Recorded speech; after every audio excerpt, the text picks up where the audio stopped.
Hello guys, ഞാൻ ചോറുണ്ണാൻ പോകുന്നു ഗൈസ്. അപ്പം ഇച്ചിരി ചുമന്നുള്ളി എരിഞ്ഞിട്ട് ചോറിൽ അങ്ങനെ ഇരിക്കുമ്പോൾ എനിക്ക് ഓരോരോ ആഗ്രഹമാണ്. പിന്നെ ഇതാ മോര് കാച്ചിയത്, പിന്നെ ഇതാ ചമ്മന്തി നല്ല ഇഞ്ചി പച്ചമുളകൊക്കെ വെച്ച് സെറ്റാക്കിയത്. അപ്പോൾ അങ്ങനെയൊക്കെ ഓരോ ആഗ്രഹങ്ങൾ തോന്നി. എന്നും കേക്ക് തിന്നുകൊണ്ടിരുന്നാൽ മതി. എന്നും കേക്ക്, കോഴി കറി, അതൊക്കെ. നമ്മുടെ ആ മീനുണ്ടല്ലോ, അയ്യോ ഏതോ ഒരു മീനായിരുന്നു, എന്തൊരു പേര് ഞാൻ മറന്നുപോയി. ആ മീൻ, ഇതിൻ്റെ ചാറ്, ഇച്ചിരി ചാറ് കൂടി ഇരിക്കട്ടെ ഗൈസ്.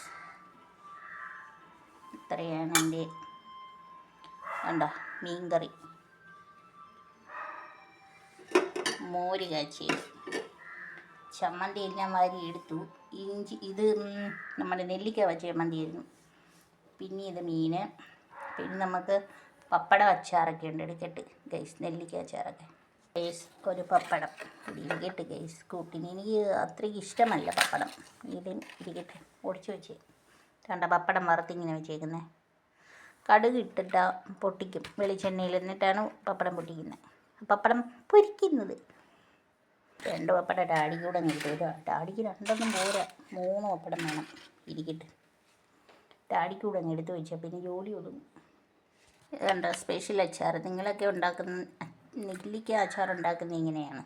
ഡാഡിക്ക് ഇച്ചിരി മാറ്റിട്ട്, നിങ്ങൾ നെല്ലിക്ക അച്ചാറെന്ന് വെച്ചാൽ മുഴുവനി നെല്ലിക്കയൊക്കെ വെച്ചിട്ട് ചെയ്യും. ഞാനിത് പച്ചയ്ക്ക് നെല്ലിക്ക കഴുകി വൃത്തിയാക്കി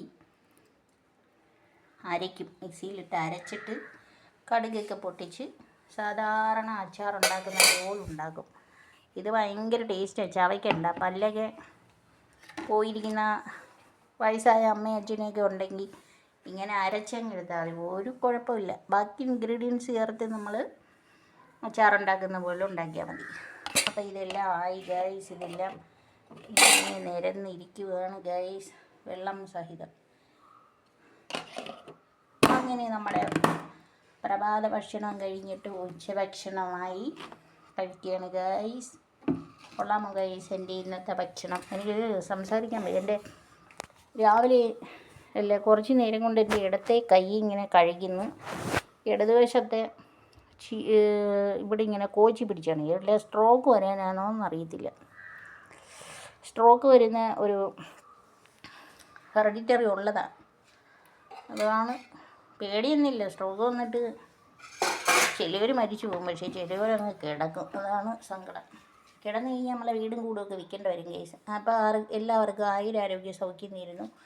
ആപത്തുകളിൽ നിന്നൊക്കെ എല്ലാം നമ്മുടെ ഈ പ്രപഞ്ചശക്തികൾ നമ്മളെ സംരക്ഷിക്കട്ടെ എന്ന് പ്രാർത്ഥനയോടെ വെക്കുന്നു ഗൈസ്. ബൈ.